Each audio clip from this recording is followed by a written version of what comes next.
Hello again everybody and welcome back to my channel. As you can see, today I am in a new setting. I am actually in my parents' living room. So I'm now back home and just enjoying spending some time in my childhood home. And because my wedding date is fast approaching, as you may or may not know, I wanted to do a little bridal beauty related video for you guys today. And I want to share some beauty do's and don'ts with you, because maybe you're also getting married soon or thinking about it, or even if you have an important party coming up, these tips will definitely come in handy. And as you can see, I'm all prepared to talk beauty with you guys today. I'm in my oh so fancy silk robe and I'm super excited to do this video for you guys, and hopefully it will come in handy. Now, my number one do is, if you're planning any sort of more aggressive facial treatment, that you plan it for at least 2 weeks before your wedding.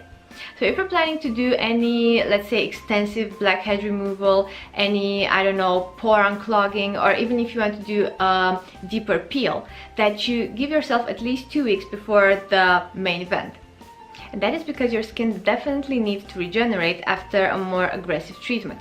And for example, I did my deep cleansing facial last Tuesday, I think. So then I have close to 2 weeks until my wedding date.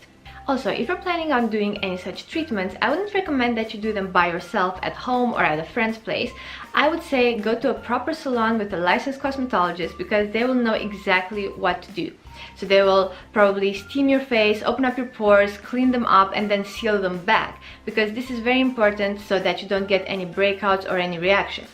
And also, this is where the extra time comes in handy, because if you do get any, let's say, secondary reactions, you still have time to fix them before the wedding. Now, my second do is related to your bachelorette party. If you are planning on having a hen do or a girls' night out or whatever you want to call it, then I recommend that you plan it for at least 2 nights before the wedding. Now, I had my party 2 weeks before the wedding because I wanted to have ample time to, dip off and de-stress my body after all the alcohol that was consumed. But really do not leave it to the last minute. I've heard of girls doing their bachelorette parties 1 night before the wedding.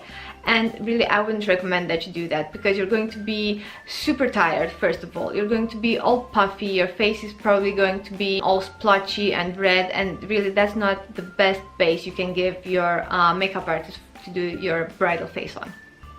Now, my first don't is, don't try a new hair color right before your wedding. The color I have now is just a refreshed version of what I usually do, which is a deeper, darker cherry red. And I've had this color for quite a while. I've tried it on multiple times. I know I'm super happy with it. I know that it matches my dress color, and I know that I won't have any nasty surprises with it. So I'd really recommend that if you want a touch-up or if you want to refresh your look right before the wedding, give yourself at least a couple of weeks again, because in that time, even if something, let's say, goes wrong in the last minute and your color doesn't turn up like you wanted it to, you still have some time to fix it. But I would say, to be sure, go with the color or combination of colors, highlights, lowlights, whatever you do for your hair that you most like on yourself. Because in the end, on your wedding day, you still want to look like yourself, but just a really glowy version. And speaking of hair, my next do is that you plan at least 1 makeup and hair trial before the actual event. Now, this is especially important if you're working with new people, with a new makeup artist, with a new hairstylist that you maybe don't know and don't have a lot of experience with. Because if you do know them for quite some time, like I know the people I'm going to be working with for years, then it's not absolutely mandatory.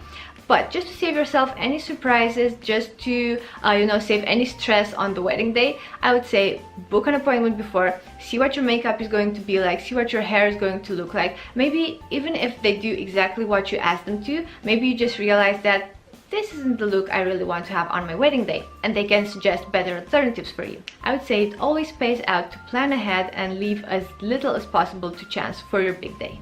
Now, speaking of hair and makeup and the whole bridal look, my next don't is, don't let anybody talk you into a different bridal look than you choose for yourself. And I mean, don't let your mom or your sister or your BFF or your upstairs neighbor or your cat or your dog or anybody, don't let them talk you into doing a different bridal look that you're not comfortable with, that you're not sure of, that you don't really feel it would suit you on your special day.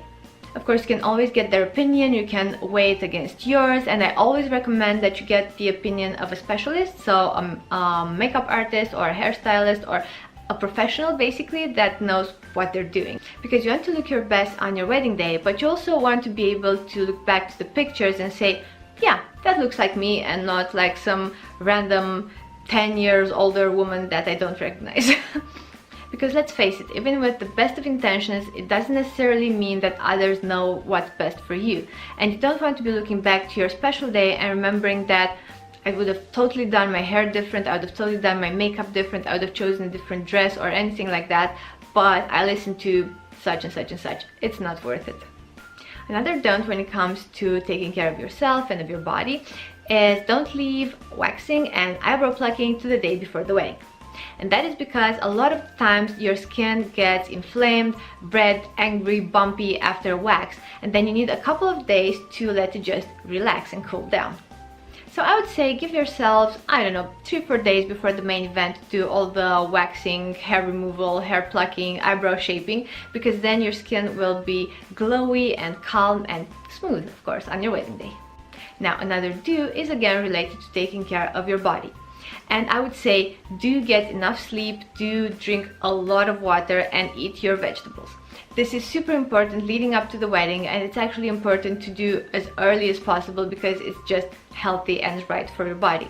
You need to get as much sleep as possible because you're definitely going to be tired and stressed out even by sleeping the regular amount of hours, and you will need to keep yourself hydrated at all times because then your skin will also be really glowy, and it will remove all the toxins and you will look your best on your wedding day. And when it comes to nutrition, you already know that I really like to eat as healthy as possible, eat balanced meals, and I would suggest that you eat a lot of fruits and vegetables because then you give your body all the vitamins and the antioxidants it needs to make you feel and look amazing. And speaking of calm, my next don't is don't get stressed out more than you absolutely have to. Now I know stress is a major part of planning any sort of big life event, and especially when it comes to your wedding day, and it's inevitable. You are going to get stressed out over this and that, but try to not focus on the little tiny things because they won't matter anyway. Just focus on yourself, on your groom, on your relationship, focus on your friends and family because they're there for you. And of course focus on your mental health because you will definitely need to be as balanced as possible to make it through such an emotional day. And you know that stress shows up on your face. It can make you lose or gain weight when you don't want to. It can make you break out. So to keep yourself looking and feeling your best, try to keep the stress at a minimum. And if you need any sort of natural medication for that, there are a lot of supplements that you can take that can help you with stress, even a herbal tea, even a nice long bubble bath. Just do anything you can to avoid feeling overwhelmed and overstressed. Now my last do for your wedding day is not exactly beauty related, but it pertains to your whole bridal look. And it is, do give yourself enough time to find the perfect wedding dress. Now I know that means different things for different people. Not everybody dreams of the whole big white wedding with the poofy dress and all that. And you know what? That's perfectly fine. And to be honest, and like as a little spoiler alert, my dress is also not going to be big or white. So there's that. Just go with your gut, pick whatever you like, whatever makes you feel and look absolutely gorgeous. But just give yourself enough time to find the dress, to have it tailored or altered so that it looks perfect on your body, and to also get used to yourself in the dress itself, because it can be a little bit weird, especially if you've never worn a long gown before. It can take you a little bit of time to get used to it. But you know what, in the end, the perfect dress, the one that brings out your eyes or your hair, your complexion, the one that makes you look all glowy and happy, will be worth it. So everybody, these are my 5 do's and 5 don'ts for your wedding day. Now, I really hope that you found the video useful, that maybe you are now thinking about some things that you didn't consider before. And this is of course my personal experience. Maybe it's not the same for you guys, so if you are planning to get married, or if you have gotten married and you have any experiences to share in the beauty or clothing or bridal look department, then please do so in the comment section below. And if you are planning a wedding now, then congratulations, and I would say take the time to enjoy the process and the moment, because I'm sure it will pass very quickly. And of course, thank you for watching the video, thank you for sharing it, thank you for giving it a big thumbs up if you enjoyed it, and thank you for subscribing to the channel. If you haven't already, the button is right in the bar below, and if you have, thank you so much. I'm super happy to say that I've now reached 100 subscribers. Yay! My first 100. And of course, I'm really looking forward to growing this YouTube community with you even more. And of course, I'm going to be sharing some images and videos and snaps from my wedding day with you guys, so stay tuned on the channel if you're curious. And until then, have a lovely day and a lovely week, and I'll see you guys here soon. Bye!